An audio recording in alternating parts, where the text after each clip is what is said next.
نحمده ونصلي على رسوله الكريم اما بعد فقد قال الله تبارك وتعالى كما ورد في سورة يوسف عليه الصلاة والسلام اعوذ بالله من الشيطان الرجيم بسم الله الرحمن الرحيم ان الحكم الا لله امر ان لا تعبدوا الا اياه ذلك الدين القيم وقال تبارک و تعالی کما ورد فی سورۃ الکہف لا یشرک فی حکمہ احدا وقال عز وجل کما ورد فی سورۃ صاد یا داود انا جعلناک خلیفۃ فی الارض فاحکم بین الناس بالعدل ولا تتبع الہوی فیضلک عن سبیل اللہ وقال جل وعلا كما ورد في سورة النور وعد الله الذين آمنوا منكم وعملوا الصالحات ليستخلفنهم في الأرض كما استخلف الذين من قبلهم وليمكنن لهم دينهم الذي ارتضى لهم وليبدلنهم من بعد خوفهم أمنا يعبدونني لا يشركون بي شيئا ومن کفر بعد ذلك فاولئک هم الفاسقون وقال عز وجل كما ورد في سورة الحجرات یا ایھا الذین آمنوا لا تقدموا بین یدی اللہ ورسولہ واتقوا اللہ ان اللہ سمیع علیم صدق اللہ العظیم رب اشرح لی صدری ویسر لی امری واحلل عقدۃ من لسانی یفقہوا قولی اللہم ربنا الہمنا رشدنا واعذنا من شرور انفسنا اللہم ارنا الحق حقا وارزقنا اتباعہ وارنا الباطل باطلا وارزقنا اجتنابہ آمین یا رب العالمین۔ حضرت علی رضی اللہ تعالیٰ عنہ کا ایک قول ہے، حکیمانہ قول ہے، عرفت ربی بفسخ العزائم، میں نے اپنے رب کو پہچانا اپنے ارادوں کے ٹوٹنے سے۔ میرا ایک ارادہ ہے اور وہ پورا نہیں ہوتا تو معلوم ہوا کہ مختار مطلق میں نہیں ہوں، مجھ سے اوپر کوئی اور ہستی ہے جس کا اختیار ہے۔ تو میں نے اپنے رب کو پہچانا اپنے ارادوں کے ٹوٹ جانے سے۔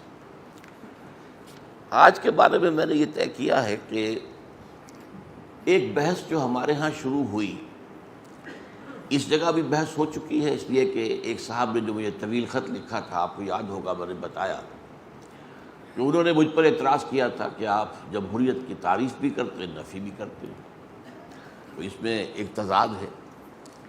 آپ اس سیاسی عمل میں یعنی انتخابات میں حصہ نہیں لیتے، لیکن کہتے یہ ہے کہ ہوتے رہنے چاہیے، یہ بھی تضاد ہے۔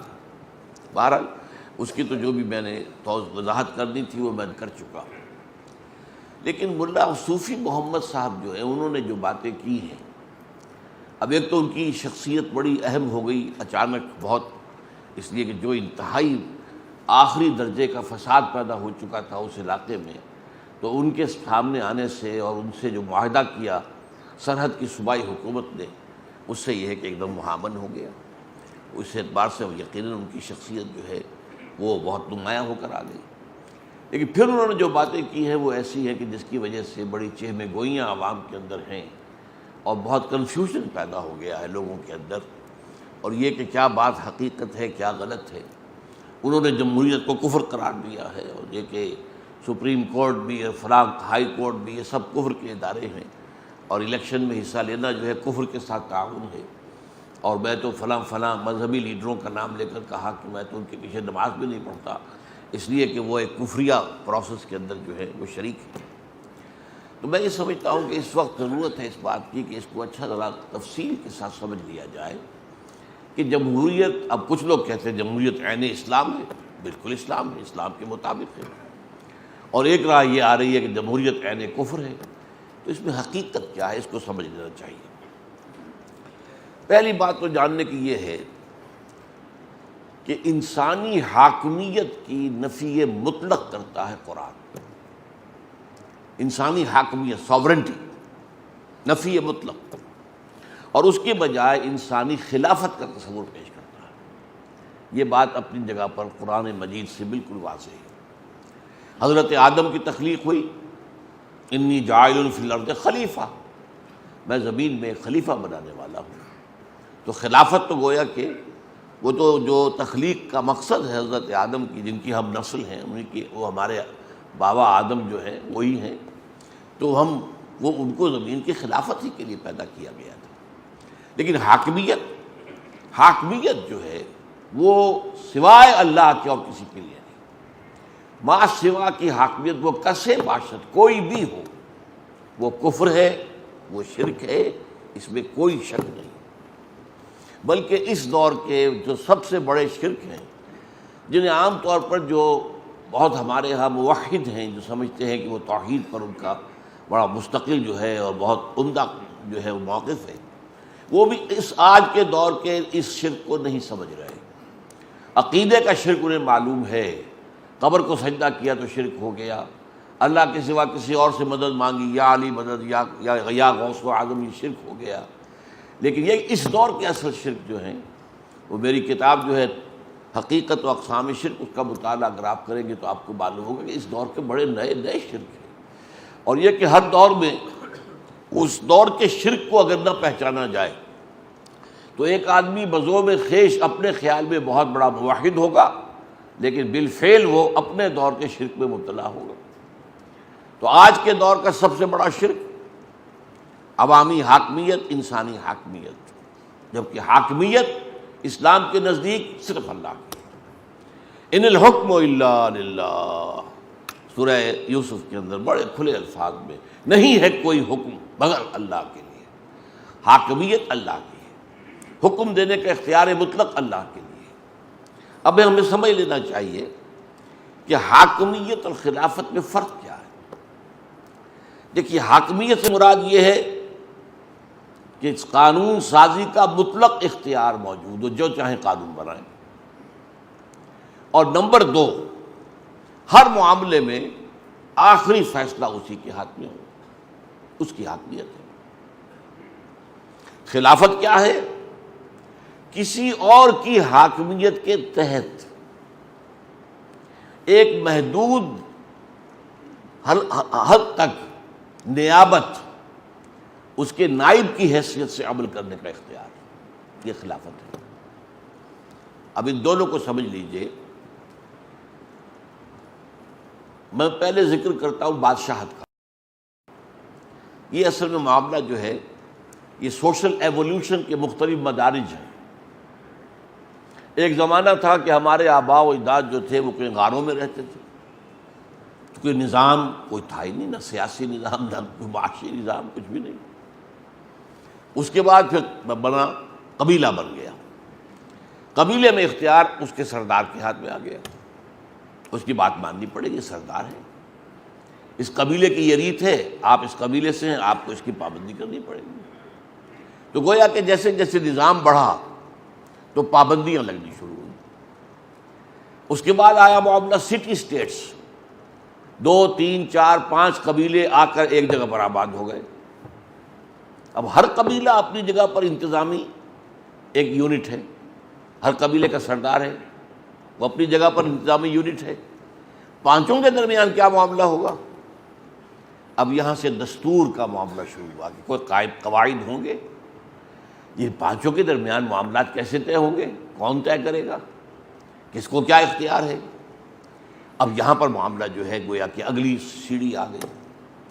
اس کے بعد آپ کو معلوم ہے کہ عظیم امپائرز بھی قائم ہوئی، حکومتیں، شہنشاہیتیں۔ اب میں اس دور کی بات کر رہا ہوں جب کہ انسان بادشاہت کے تصور سے آشنا ہو گیا تھا، گویا کہ وہ پریلیمنری سٹیجز سے گزر کر بادشاہت تک آ گیا۔ اب بادشاہت ایک تھی اسلامی بادشاہت، ایک تھی کافرانہ بادشاہت۔ بادشاہت مشترک ہے۔ اسلامی بادشاہت کی مثال حضرت داؤد علیہ السلام بادشاہ تھے، لیکن وہ اسلامی بادشاہ تھے۔ اسلامی بادشاہ کو خلیفہ کہیں گے۔ اسی لیے میں نے آپ کو آیت سنائی ہے سورہ صاد کی، یا داؤد انا جعلناک خلیفۃ فی الارض، حالانکہ وہ بادشاہ تھے، ان کا بیٹا بادشاہ بن گیا، ابھی گویا کہ کوئی نظام اور تو تھا ہی نہیں وہاں پر۔ ان کے انتقال کے بعد ان کا بیٹا حضرت سلیمان علیہ السلام وہ بادشاہ بن گیا، تو گویا کہ خاندانی نظام چل رہا تھا۔ اور اس کے بعد حضرت سلیمان کے دو بیٹوں میں سلطنت تقسیم ہو گئی، ایک حصے کا ایک بیٹا جو ہے بادشاہ بن گیا، دوسرے حصے کا دوسرا بیٹا بن گیا۔ تو یہ بادشاہت تھی، لیکن یہ بادشاہت خلافت تھی۔ کس معنی میں؟ کہ داؤد ہوں یا سلیمان، خود بھی اللہ کے حکم کے پابند تھے اور اسی کے حکم کو نافذ کر رہے تھے، یہ خلافت ہو گئی۔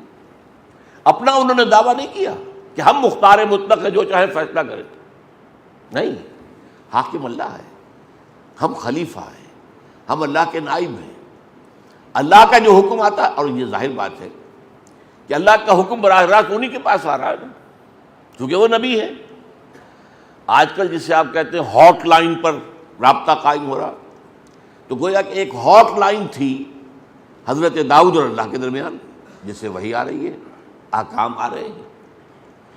اس حضرت سلیمان کو وحی آ رہی ہے، احکام آ رہے ہیں۔ تو اگرچہ یہ بادشاہ تھے، داؤد بھی سلیمان بھی علیہ السلام، لیکن یہ خلیفہ تھے۔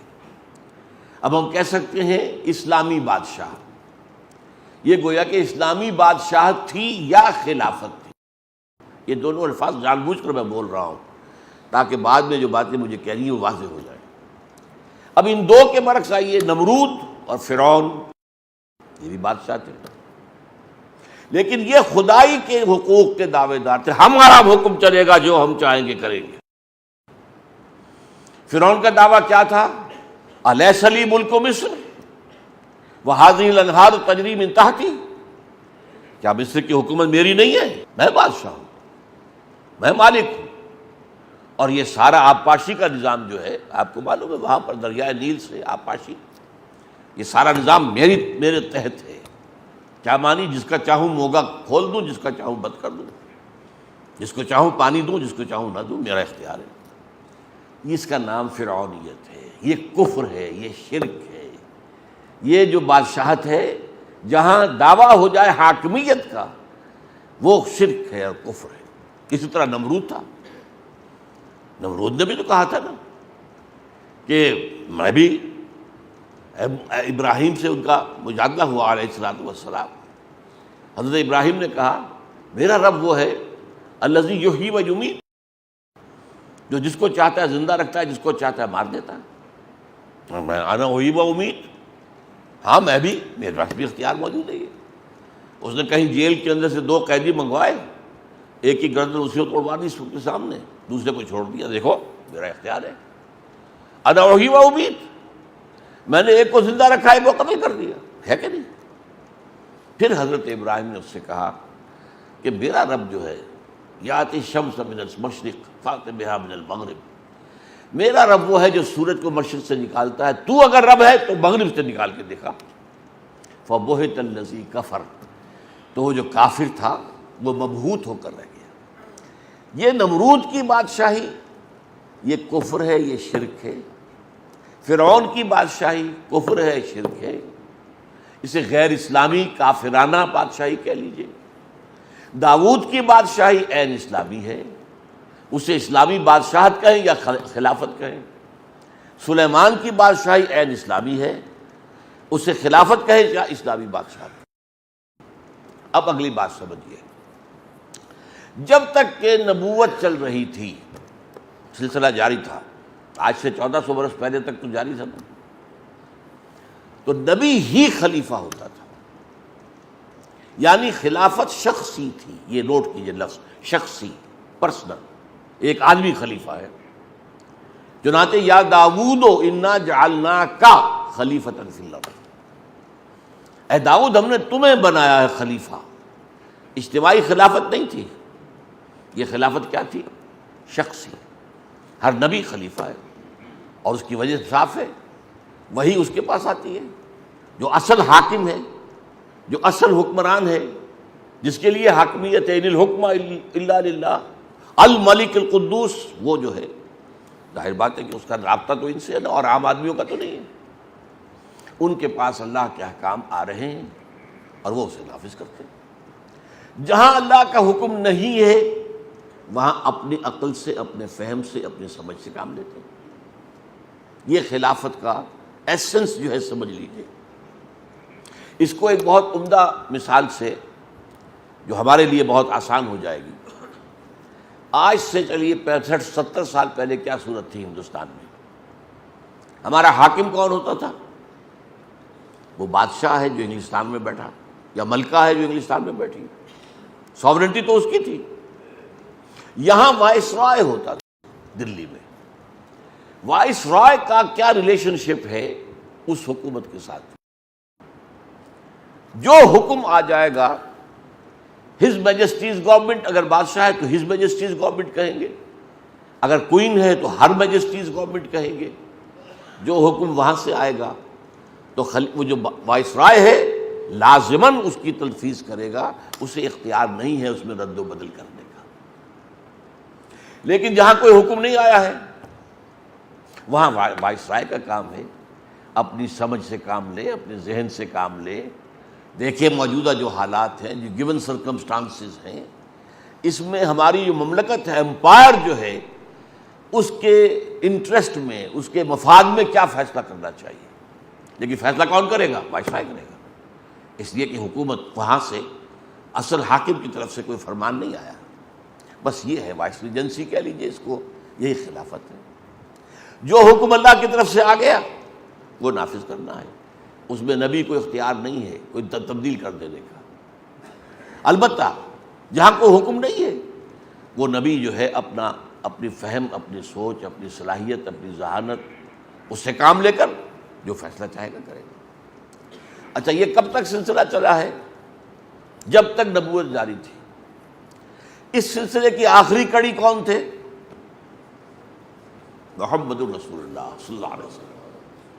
اب ہم یہ کہتے نہیں ہیں حضور کو کہ حضور خلیفہ تھے، حضور کی شان جو ہے بہت بلند ہے، لفظ خلافت سے اونچی ہے، اس لیے جو اصل اونچی شان ہے، خاتم المرسلین ہیں، خاتم النبیین ہیں، سید الانبیاء ہیں، محبوب رب العالمین ہیں، تو آپ جب بھی نام لیں گے آپ کو تو ہم اس حوالے سے لیں گے۔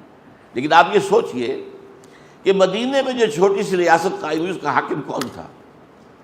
حضور تھے، حضور خلیفہ تھے نا۔ جو بھی آ رہا ہے حکم حضور کو آ رہا ہے، حضور اس کی تنفیذ کر رہے ہیں۔ جہاں نہیں ہے آپ اپنی اجتہاد سے، اپنی سوچ سے، اپنے غور و فکر سے نتیجہ نکالتے ہیں۔ اب یہ بھی ہوتا تھا بعض معاملات کے اندر حضور نے ایک فیصلہ کیا، اللہ تعالیٰ کی طرف سے اس کی نفی ہو گئی، آپ نے ایسا نہ کیجیے، ٹھیک ہے بدل دیں گے۔ آپ نے قسم کھا لی تھی آج کے بعد میں یہ شہد دوبارہ نہیں کھاؤں گا، وہ آپ کو یاد ہے سورہ تحریم کی پہلی آیت، یا ایھا النبی لم تحرم ما احل اللہ لک تبتغی مرضات ازواجک، روک دیا گیا۔ یہ بھی ہو سکتا ہے کہ حضور کا ایک اجتہاد ہو اور اللہ نے اس کے اوپر جب کوئی نفی نہیں کی تو وہ گویا کہ شریعت کا حصہ بن گیا۔ لیکن بہرحال جو حکم آیا ہے اس کی تنفیذ کرنی ہے، اور جہاں کوئی حکم نہیں ہے اس میں نبی کو اختیار ہے کہ اپنے اجتہاد سے، اپنے سوچ بچار سے، اپنے فہم کے مطابق فیصلہ کریں۔ یہ حیثیت رہی ہے حضور کی مدینے کے 10 سال جو ہے ریاست جو بن گئی تھی، جو سن 8 ہجری کے بعد آپ کو معلوم ہے کہ وہ پورے عرب کی حکومت ہو گئی تھی۔ جب قریش بھی جو ہیں انہوں نے اپنی شکست مان لی اور مکہ فتح ہو گیا، تو اگرچہ عرب میں کوئی فارمل حکومت نہیں تھی کہ اس کا صدر مقام مکہ ہو، نہیں، لیکن مکے کو وہ حیثیت حاصل تھی جسے ام القریٰ کہا گیا۔ مرکزی بستی وہی تھی، مذہبی مرکز وہی تھا، سب بت وہاں رکھے ہوئے تھے تمام قبیلوں کے، اور اس کے کسٹوڈین قریش تھے۔ تو گویا کہ قریش ہی ایک طرح سے معنوی طور پر پورے عرب پر حاکم تھے۔ ان کے قافلوں کو کوئی چھیڑتا نہیں تھا، اور کسی کا قافلہ بچ کے نکل نہیں سکتا تھا، لوٹ مار یہ تو ان کا پیشہ تھا۔ کوئی تجارتی قافلہ بچ کے کیسے نکل جائے گا؟ ہاں قریش کہا بھائی اس کو ہاتھ نہیں لگانا، کیوں کہ ان کے پاس تو ہمارے معبود رکھے ہوئے، ہمارے خدا جو ہے وہ ان کے پاس جو ہے وہ تو یوں سمجھیے کہ ہاسٹیج ہے ان کے پاس، اگر وہاں ان کی گردن مروڑ کر پھینک دے باہر تو ہم کیا کریں گے؟ تو اسی لیے ان کو گویا کہ معاشی اعتبار سے اور سیاسی اعتبار سے فوقیت حاصل تھی پورے عرب کو۔ اس لیے جب مکہ فتح ہو گیا تو اب سمجھا گیا پورا عرب جو ہے تابع ہو گیا، اب اسلامی ریاست قائم ہو گئی عرب کے اندر، اور اس میں خلیفہ کون تھے؟ محمد الرسول اللہ صلی اللہ علیہ وسلم۔ اب دیکھیے اب حضور کے بعد کیا ہوگا؟ نبوت تو ختم ہو رہی ہے، حضور کے بعد کوئی نبی تو نہیں آنا، آپ خاتم النبیین ہیں، حضور کے بعد خلافت کیسے ہوگی؟ یہ مسئلہ ہے جو سورہ نور کی ایک طویل آیت میں حل کیا گیا۔ اس میں فرمایا گیا وعد اللہ الذین آمنوا منکم وعملوا الصالحات، اے مسلمانوں اللہ کا وعدہ ہے تم میں سے ان لوگوں کے ساتھ جو ایمان کا حق ادا کریں اور عمل صالح کا۔ یہ دو شرائط ہیں، وعد اللہ الذین آمنوا منکم وعملوا الصالحات، تین وعدے ہیں اللہ کے۔ لَيَسْتَخْلِفَنَّهُمْ فِي الْأَرْضِ كَمَا اسْتَخْلَفَ الَّذِينَ مِن قَبْلِهِمْ، لازماً خلافت عطا کرے گا انہیں زمین کے اندر جیسے کہ ان سے پہلوں کو عطا کی تھی۔ اب یہاں جنہیں تھوڑی سی بھی عربی کی شذ ہے، وہاں تھا یا داؤد انا جعلنا کا یہ واحد کا صیغہ ہے، اے داؤد ہم نے تمہیں خلیفہ بنایا، لہذا لوگوں کے مابین فیصلے کیا کرو عدل کے ساتھ، اپنی خواہش نفس کی پیروی نہ کرنا، وہ تو تمہیں جو ہے اللہ کے راستے سے ہٹا دے گی۔ یہاں جمع کا صیغہ آ گیا، لَيَسْتَخْلِفَنَّهُمْ، ان کو ہم خلافت دیں گے زمین کے اندر جیسے کہ پہلوں کو دی تھی۔ وَلَا يُمَكِّنَنَّ لَهُمْ دِينَهُمُ الَّذِي ارْتَضَىٰ لَهُمْ، اور لازماً استحکام عطا فرمائیں گے زمین میں، تمکن عطا فرمائیں گے ان کے دین کا جو کہ اللہ نے ان کے لیے پسند کر لیا ہے۔ اسلام، ان الدین عند اللہ الاسلام، اللہ نے پسند کر لیا، اس نے تم پر مکمل کر دیا۔ الیوم اکملت لکم دینکم واتممت علیکم نعمتی ورضیت لکم الاسلام الدین، اب دین یہی ہے۔ تو فرمایا اس دین کو اب تمکن حاصل ہو جائے گا، اس کی حکومت قائم ہو جائے گی۔ وَلَا يُبَدِّلَنَّهُم مِّن بَعْدِ خَوْفِهِمْ أَمْنًا، اور بدل دے گا ان کے خوف کی حالت کو امن سے۔ یہ خوف کی حالت سے مراد کیا ہے؟ آپ کو معلوم ہے مدینے کی چھوٹی سی بستی ہر وقت کھٹکا رکھتا تھا کہ ادھر سے کوئی آ رہا ہے، ادھر سے کوئی آ رہا ہے، فلاں قبیلہ حملہ کرنے والا ہے، فلاں قبیلہ حملہ کرنے والا ہے۔ کتنی مرتبہ تو قریش چڑھ کر آئے، پھر اس کے بعد جو ہے غزوہ احزاب، یوں سمجھیے اذ جاؤکم من فوقکم ومن اسفل منکم، وہ اوپر سے شمال سے بھی آئے، جنوب سے بھی آئے، اور پھر یہ کہ جو نجد کا علاقہ تھا اونچا وہاں سے بھی آئے۔ 12,000 کا لشکر، چھوٹی سی بستی، چند ہزار افراد کی بستی اور 12,000 کا لشکر، تو ہر وقت خوف کی کیفیت طاری رہتی تھی۔ لیکن اب جب ظاہر بات ہے جب اللہ کا دین جو ہے متمکن ہو جائے گا زمین کے اندر تو پھر خوف ختم ہو جائے گا، مسلمانوں کی حکومت ہوگی، اختیار اور اقتدار ان کا اپنا ہوگا، لہذا خوف ختم ہو جائے گا۔ تین وعدے اصل میں وہ جسے کہتے ہیں نا، وہ مثال اچھی تو نہیں ہے، ایک میں تین اور تین میں ایک، یہ عیسائی کہتے ہیں کہ وہ تثلیث کو بھی مانتے ہیں، توحید کو بھی مانتے ہیں کہ یہ خدا اور اس کا بیٹا عیسیٰ اور روح القدس، یہ تین بھی خدا ہیں اور تینوں مل کر ایک بنتے ہیں، ایک میں تین اور تین میں ایک۔ تو یہ بات یہاں میں کہہ رہا ہوں کہ یہ ایک وعدہ بھی ہے، تین بھی ہیں، ایک ہی کے اندر ساری بات ہے۔ دین اگر دین کو تمکن ہو گیا تو گویا کہ خلافت مل گئی، اور دین میں تمکن ہو گیا تو مسلمانوں کو تمکن حاصل ہو گیا، اب ان کے لیے جو ہے کوئی خطرہ نہیں، کوئی اندیشہ نہیں۔ اس کے بعد کا ٹکڑا جو ہے بڑا اہم ہے، لیکن میں نے محسوس کیا کہ بعض حضرات اس کو سمجھے نہیں بالکل۔ یعبدوننی لا یشرکون بی شیئا، یہ اصل میں ان تین چیزوں کے نتیجہ جو ہوگا وہ اس کو بیان کیا جا رہا ہے۔ تب وہ میری عبادت کریں گے پورے طور پر، اور تب وہ پاک ہو سکیں گے شرک سے پورے طور پر۔ اگر خلافت کا نظام قائم نہیں ہے تو آپ کی عبادت ناقص ہے۔ آپ کیسے بندگی کر رہے ہیں؟ آپ نماز روزہ تو کر رہے ہیں، لیکن آپ کا قانون کیا ہے جس کے تحت آپ زندگی گزار رہے ہیں؟ وہ تو کافرانہ ہے، وہاں تو اسلامی قانون نہیں ہے۔ آپ کا معاشی نظام کیا ہے؟ تو کافرانہ ہے، سود پر مبنی ہے، بینکنگ کی بنیاد پر ہے۔ لہذا جب تک دین قائم نہیں ہوتا عبادت ناقص ہے، عبادت جزوی ہے۔ اسی کو تو میں بارہا بیان کرتا ہوں کہ اس کا کفارہ کیسے دیں؟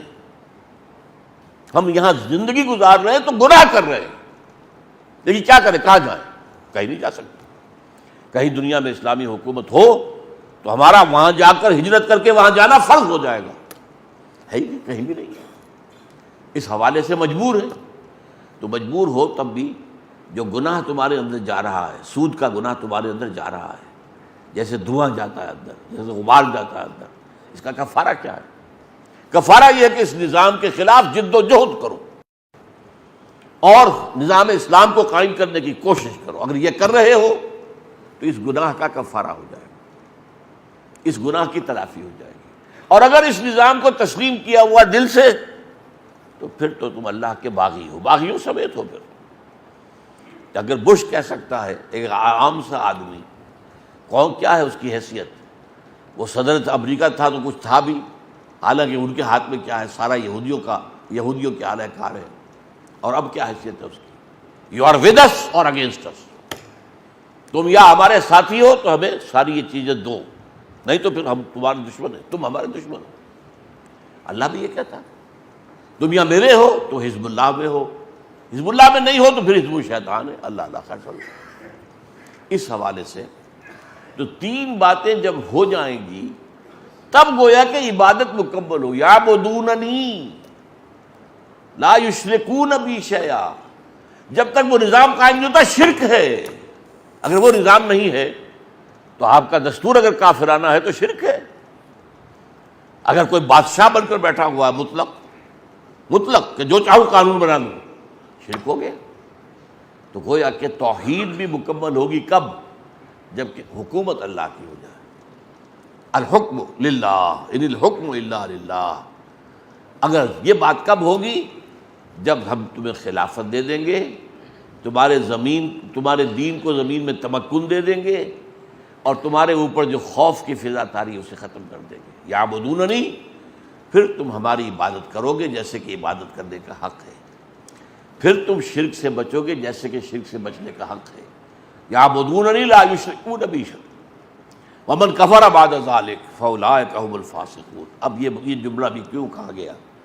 جو اس کے بعد بھی کفر کرے جبکہ اسلام کا غلبہ ہو چکا ہے، پھر بھی وہ کفر پر اڑا ہوا ہے، تو وہ تو نہایت ناہنجار آدمی ہے، اس کے جو سیدھی جہنم ہے۔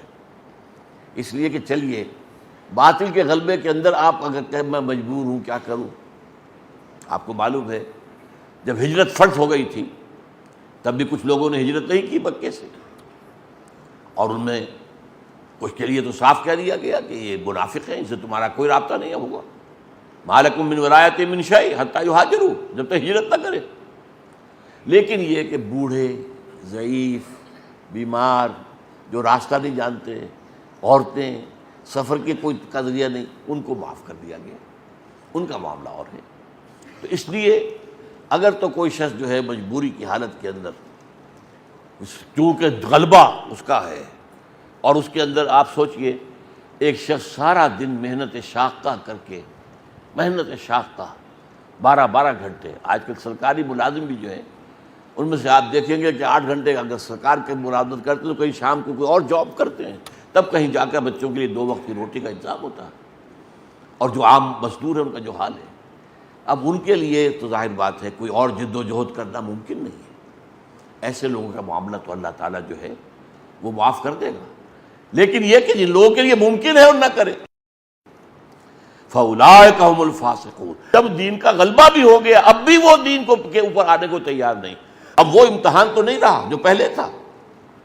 پہلے تو جب غلبہ جو تھا کفر اور شرک کا تھا تو ایمان لانے کا مطلب کیا تھا؟ کانٹوں بھرا بستر، آپ کو تکلیفیں ہر طرف سے آئیں گی، آزمائشیں آئیں گی، ستایا جائے گا، مارا جائے گا، لیکن اب تو بات ختم ہو گئی۔ بہرحال یہ تو اس آیت کو میں نے آج چاہا کہ ذرا اس کے جو آخری حصہ ہے اس کو سمجھنے میں بڑی کمی ہوتی ہے لوگوں کی، کہ اس کا مراد کیا ہے وہ میں نے آپ کے سامنے بیان کر دی۔ اب کیا ہوا کہ اب خلافت جو ہے وہ اجتماعی ہو گئی۔ لَيَسْتَخْلِفَنَّهُمْ فِي الْأَرْضِ۔ اب اسی کو دیکھیے، یہ جو سفر دین نے طے کیا، دین میں پہلے شخصی خلافت تھی، اس کے بعد اجتماعی خلافت مسلمانوں کی، اہل ایمان کی۔ شرط کن کی ہے؟ الذین آمنوا منکم وعملوا الصالحات، یہ دو شرطیں۔ یہی سفر طے کرنا پڑا ہے بالآخر ملوکیت کو بھی، بادشاہت کو بھی۔ پہلے بادشاہ تھا حاکم مطلق، اس کے بعد کیا ہوا؟ وہ کام جو اسلام نے 1400 برس قبل کیا تھا، وہ کام آج سے 300 برس پہلے یورپ سے شروع ہوا، بادشاہت کا خاتمہ، جمہوریت کا آغاز۔ لیکن یہ جمہوریت کیا ہے؟ یہ کافرانہ اور مشرکانہ جمہوریت ہے۔ جیسے میں نے کہا تھا اسلامی بادشاہت اور کافرانہ بادشاہت، اسلامی بادشاہت داؤد اور سلیمان، اور کافرانہ بادشاہت نمرود اور فرعون۔ اسی طرح ایک اسلامی خلافت ہو گئی، وہ ہے مسلمانوں کی خلافت۔ ایک ہے انسانی حاکمیت، وہ ہے کافرانہ جمہوریت۔ یہ صاف بات ہو گئی۔ یوں سمجھیں، میں اسے اس طرح عام لوگوں کو سمجھایا کرتا ہوں کہ فرعون فرض کیجئے اس کے سر پر ٹنوں گندگی رکھی ہوئی ہے، گندگی جو ہے ٹنوں کے حساب سے اس کے سر پر ہے۔ اب کیا کیا؟ اس کو ایک ایک تولہ سب میں بانٹ دو، سب کو حاکم بنا دو۔ اب گویا کہ وہ حاکمیت انسانی جو فرعون کے سر پر رکھی ہوئی تھی ٹنوں نجاست کی شکل میں، وہ تولہ تولہ ماشا ماشا سب کو بانٹ دی۔ تم بھی حاکم، وہ بھی حاکم، یہ بھی حاکم، وہ بھی حاکم، سب حاکم۔ تو گویا کہ نجاست تو نجاست ہی رہے گی۔ وہ ایک ٹن ہے تب بھی نجاست ہے، تولہ بھر ہے تب بھی نجاست ہے، نجاست تو ہے۔ تو یہ جو عوامی حاکمیت کا تصور دنیا میں آیا کیوں ہے؟ دیکھیے علامہ اقبال کی جو نظم ہے ابلیس کی مجلس شورا، اس میں اس کا ایک مشیر یہ کہتا ہے کہ آپ تو دنیا میں جمہوریت کا نظام آ گیا، ہماری ابلیسیت جو ہے تو ختم ہو جائے گی، ابلیسی نظام کہاں رہ جائے گا؟ تو اس کا ایک اور دوسرا مشیر کہتا ہے خامخواہ تم پریشان ہو رہے ہو، ہم نے خود شاہی کو پہنایا ہے جمہوری لباس۔ یہ تو لباس بدلا ہے ہم نے، صرف وہی شاہی ہے، وہی انسانی حاکمیت ہے جو پہلے ایک شخص کی تھی اب عوام کی ہو گئی، فرق کیا پڑا؟ شیطنت تو شیطنت ہے، کفر تو کفر ہے، شرک تو شرک ہے۔ لیکن دوسرا مصرع اس شعر کا بہت اہم ہے، ہم نے خود شاہی کو پہنایا ہے جمہوری لباس، جب ذرا آدم ہوا ہے خود شناس و خود نگر۔ اب آدم میں خود شناسی پیدا ہو گئی، ہم بھی تو ہے نا، یہ جو بادشاہ جو ہے یہ کوئی آسمان سے اترا ہے؟ چاہے اس کے جو ہے ہزاروں ہاتھ ہیں، ہزاروں پاؤں ہیں، کیا ہے اس کا؟ ہم بھی ہمارے جیسے دو ہاتھ دو پاؤں والا، خود شناس خود نگر، اپنی خود نگرانی کرنے والا آدم ہو گیا۔ سوچنے کی بات ہے، آدم کو کس نے بنایا خود شناس و خود نگر؟ یہ خود شناسی خود نگری محمد رسول اللہ کی دی ہوئی ہے صلی اللہ علیہ وسلم۔ محکومیت سے نکال کر انسان کو آزادی دینے والا وہ تو محمد ہے صلی اللہ علیہ وسلم۔ آپ کو معلوم ہے حضرت سعد بن ابی وقاص رضی اللہ تعالی عنہ کون ہیں؟ یہ عشرہ مبشرہ میں سے نمبر 1 تو نوٹ کیجیے، سب سے چوٹی کے 10 صحابہ، حضور کے کچھ ماموں لگتے ہیں رشتے میں۔ نمبر 2، یہ وہ واحد انسان ہیں جن کے لیے حضور نے فرمایا میرے ماں باپ تم پر قربان۔ غزوہ احد میں جب کفار نے حضور کو گھیر لیا تھا، چاروں طرف سے جو ہے تیروں کی تو انہوں نے ڈھال بنا رکھا تھا اپنے آپ کو، اپنے جسم پر تیر لے رہے تھے، حضور کو بچا رہے تھے اور تیر چلا رہے تھے انہیں دور کرنے کے لیے۔ تو حضور نے فرمایا اے سعد تیر چلاؤ، تم پر میرے ماں باپ قربان۔ اب یہ اونچا مقام عشرہ مبشرہ میں سے بھی۔ پھر یہ کہ یہ فاتح ایران ہیں، خود فاتح ایران ہیں۔ اب انہوں نے صرف ایک کام کیا، گورنر ہیں ایران کے، فاتح ایران ہے، گورنر ہیں، اپنے گھر کے باہر ایک ڈیوڑی بنا دی اور ایک وہاں پر پہرے دار کھڑا کر دیا، دربان کھڑا کر دیا۔ حضرت عمر کا دور حکومت ہے، دور خلافت کہنا چاہیے۔ پرچہ نویس نے پرچہ بھیج دیا کہ سعد نے اپنے گھر کے باہر ڈیوڑی بنائی ہے اور ایک دربان کھڑا کر دیا تاکہ کوئی سعد سے خود بخود جا کر نہ مل سکے۔ اب یہ ایک گویا کہ تمدنی ضرورت ہے کوئی بھی شخص ہر وقت تو اس کا معاملہ نہیں ہو سکتا کہ کھلا رہے راستہ، جو شخص جب چاہے آ جائے۔ آپ کو معلوم ہے کہ سورہ نور کے اندر بھی ہے کہ اگر تم کسی سے ملنے جاؤ، یا تو تم نے وقت لیا ہوا تو اس پر واجب ہے کہ آپ سے ملاقات کرے، اگر نہیں ہے تو آپ کا یہ حق نہیں ہے کہ لازماً وہ کہے آپ سے ملے آ کر۔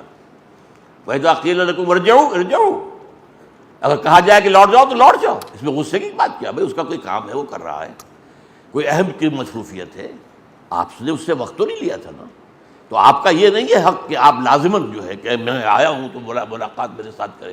قرآن نے تو یہ تعلیمات دی، عام آدمی کے لیے بھی یہ ہے۔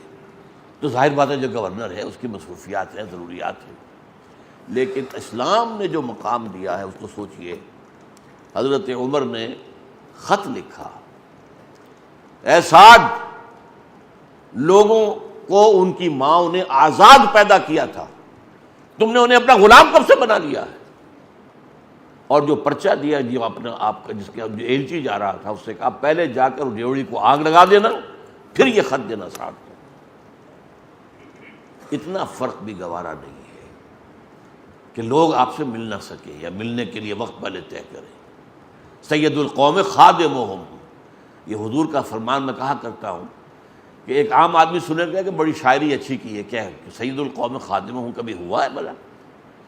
کیا قوم کا سردار خادم ہوتا ہے؟ لیکن خلفاء کو دیکھیے، وہ خادم تھے، ان کا معاملہ کیا تھا؟ فرمایا کہ تم نے لوگوں کو ان کی ماں نے آزاد جنا تھا، تم نے انہیں اپنا غلام کب سے بنا لیا؟ تو یہ آزادی کس نے دی؟ محمد رسول اللہ نے۔ اب جب دنیا میں اس آزادی کا چرچا ہو گیا تو اب شیطان کو بھی یہ کام کرنا پڑا کہ اب وہ شخصی بادشاہت نہیں چل سکتی، وہ فرعونیت کا دور گیا، وہ نموریت کا دور گیا، اب تو ظاہر بات ہے کہ کوئی عوامی حاکمیت کرنی پڑے گی۔ تو ہم نے خود شاہی کو پہنایا ہے جمہوری لباس۔ جب ذرا آدم ہوا ہے خود شناس و خود نگر، یہ آدم جب ذرا ہو گیا ہے کہ اس کو اپنی حیثیت کا احساس ہو گیا ہے، اور آدم جو ہے اب جو یوں سمجھیے کہ بالغ ہو گیا ہے اب، اور یہ بلوغ کس کا عطا کردہ ہے؟ محمد الرسول اللہ صلی اللہ علیہ وسلم۔ اسی کو اقبال نے دو اشعار فارسی کے جو کہے ہیں وہ بہت چوٹی کے ہیں۔ ہر کجا بینی جہان رنگ و بو، زاں کے از خاکش بروید آرزو، یا ضمور مصطفیٰ ورا بہاشت، یا ہنوز اندر تلاش مصطفیٰ صلی اللہ علیہ وسلم۔ تم جہاں کہیں بھی کوئی نور دیکھو گے، روشنی دیکھو گے، اچھائی دیکھو گے، جان لو یا تو یہ محمد کی عطا کردہ ہے صلی اللہ علیہ وسلم۔ یہ ساری ہائر ویلیوز، فریڈم، مساوات، حضرت عمر سفر کر رہے ہیں 700 میل، 1000 میل کے آس پاس مدینے سے لے کر بیت المقدس تک، اور ایک اونٹنی، کوئی خدم و حشم نہیں، کوئی اسکورٹ نہیں، کوئی جو ہے وہ محافظین کا دستہ نہیں، کوئی گارڈز نہیں، ایک غلام، ایک خلیفہ۔ اچھا، ساتھ ہی راستے بھر کر جو ہے وہ رکھا ہوا راشن، لہذا 2 آدمی نہیں بیٹھ سکتے۔ عام طور پر امور پر 2 آدمی بیٹھ سکتے ہیں لیکن سامان کے ساتھ تو نہیں بیٹھ سکتے، لہذا ایک منزل حضرت عمر اوپر بیٹھے ہیں اونٹ پر، اور ملازم جو ہے وہ جا رہا ہے آگے آگے نکیل پکڑ کر۔ اگلی منزل میں ملازم اوپر بیٹھا ہوا ہے، وہ غلام اوپر بیٹھا ہوا ہے، اور خلیفہ وقت جو ہے وہ نکیل پکڑ کر آگے چل رہے ہیں۔ یہ مساوات دنیا میں کہا کرتا ہوں کہ 10 دفعہ ختم ہو کر 10 دفعہ دوبارہ پیدا ہو لے، اس مساوات کی مثال پیدا نہیں ہو سکتی۔ تو یہ values, higher values, human freedom, fraternity and equality, انسانی حریت، اخوت انسانی اور انسانی مساوات، یہ تو چیزیں دی ہیں محمد رسول اللہ نے۔ جب یہ چیزیں آ گئیں تو اب شیطان کو یہ کرنا پڑا کہ اپنا وہ فرعونی اور اپنا وہ نمرودی نظام جو ہے اس کے بجائے جمہوری نظام کر دے، وہ حاکمیت انسانی جو ہے ایک شخص کی بجائے وہ عوام کو دے دی جائے۔ یہ ہے اصل میں اسلامی جمہوریت کیا ہوگی؟ اللہ کی حاکمیت کے تحت اور اللہ اور اس کے رسول کے احکام کے دائرے کے اندر۔ اس کے لیے میں نے آیت آپ کو سنائی تھی، سورہ حجرات کی پہلی آیت، یا ایھا الذین آمنوا لا تقدموا بین یدی اللہ ورسولہ واتقوا اللہ ان اللہ سمیع علیم۔ اہل ایمان، اللہ اور اس کے رسول سے آگے مت بڑھنا، اللہ کا تقوی اختیار کرو۔ ایک دائرہ کھینچ دیا، یہ دائرہ ہے، اور اس دائرے کے اندر اندر تمہیں آزادی ہے۔ یہ دائرہ کیا ہے؟ اللہ کے احکام، رسول کے احکام۔ اس دائرے کے اندر اندر تم آزاد ہو، اس دائرے کے اندر اندر جمہوریت لے آئیے، کوئی اعتراض نہیں۔ اس دائرے کے اندر جو کچھ ہے مباح ہے۔ دو مباحات میں فیصلہ کرنے کے لیے اگر ہم ووٹنگ کی گنتی کر لیں تو کوئی حرج نہیں ہے۔ کچھ سمجھتے اکثریت کا فیصلہ ہے تو قرآن مجید میں کفر لکھا ہوا ہے، ان تطع اکثر من فی الارض یضلوک عن سبیل اللہ، اگر تم لوگوں کی اکثریت کا فیصلہ کرو گے تو وہ تو تمہیں گمراہ کر کے چھوڑیں گے۔ یہ کس لیول پر آئے گا؟ جہاں کوئی قانون سازی جو ہے وہ کی جا رہی ہو، اور وہاں یہ نہ دیکھا جائے کہ کتاب و سنت کی حدود کیا ہے، اکثریت کے بعد فیصلہ ہو جائے، یہ کفر ہے، یہ شرک ہے۔ لیکن قانون سازی کتاب و سنت کی حدود کے اندر ہے تو یہ کوئی کفر نہیں ہے، شرک نہیں ہے، کیونکہ اس دائرے میں جو کچھ ہے مباح ہے۔ اب دو مباحات میں فیصلہ کرنا، وہ آپ گنتی کر لیجیے۔ فرض کیجئے کہ آپ اپنے گھر میں کوئی دعوت کا اہتمام کر رہے ہیں، اب وہاں پہ فرض کیجئے طے کرنا ہے مشروب کیا پیش کریں، 7 اپ دیں یا کوئی روح افزا کا دیں یا کیا دیں۔ ایک چیز تو باہر ہے دائرے سے، شراب نہیں دے سکتے، اللہ خیر صلی اللہ، باقی روح افزا سرو کیا جائے یا 7 اپ، بھائی گنتی کر لو، جس کے حق میں زیادہ رائے ہو، چونکہ مباح کا فیصلہ کرنا ہے نا، کسی حرام کو حلال نہیں کرنا، کسی حلال کو حرام نہیں کرنا۔ دو چیزیں جو مباح ہیں، 7 اپ بھی مباح ہے۔ اگر کوئی شک ہو سکتا ہے تو کولاز کے بارے میں تو ہو سکتا ہے، وہ جو کوکا کولا وغیرہ پیپسی کولا ہے، ان کے بارے میں تو ہے کچھ شک کہ ان میں کوئی انگریڈینٹ جو ہے، کوئی اس کے اندر جز جو ہے شاید حرام سے اس کا شامل ہے۔ لیکن یہ جو ہے 7 اپ ہے، ببل اپ ہے، یہ چیزیں جو ہے جو وائٹ کہلاتے ہیں، ان میں کوئی شے حرام نہیں۔ تو اب اگر روح افزا ہے تو بھی مباح ہے، اور 7 اپ ہے تو بھی مباح ہے، ان میں فیصلہ کرنے میں گنتی سے کے ذریعے سے فیصلہ کرنے میں قطعاً کوئی حرج نہیں۔ یہ ہے اسلامی جمہوریت۔ لیکن اگر آپ بغیر کتاب و سنت کے کسی ریفرنس کے جو چاہیں فیصلہ کر دیں، آپ شراب سرو کریں گے تو کفر ہو جائے گا، غلط ہو جائے گا۔ یہ ہے اصل میں ایسنشلی میں نے آپ کو بتایا خلافت اور حاکمیت کا فرق کیا ہے۔ کبھی بادشاہت کی شکل میں خلافت ہوتی تھی، داؤد اور سلیمان، لیکن ایک بادشاہت جو ہے وہ کفر اور شرک تھی، فرعون اور نمرود۔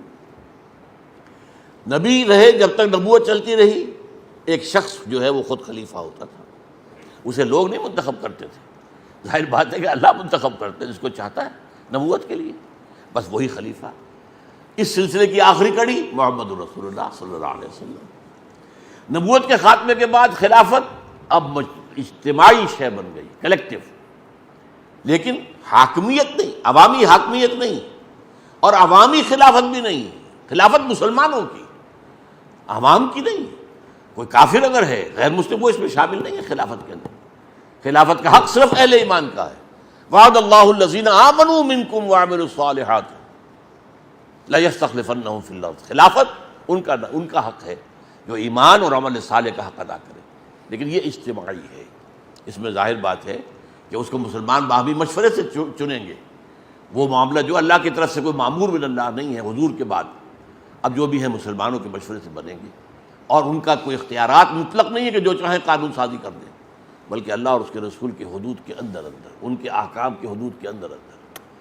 اس میں آج کے دور میں کوئی اور بعض مسائل بھی بہت اہم ہیں اس ایشو کے، پریکٹیکل اس کی ورکنگ کس شکل میں ہوگی، کیونکہ آج کل یہ بحثیں چھڑی ہوئی ہیں، تو میں چاہتا ہوں کہ اس پر اور تفصیلی گفتگو ہو جائے انشاءاللہ۔ بارک اللہ لی و لکم فی القرآن العظیم و نفعنی و ایاکم بالآیات والذکر الحکیم۔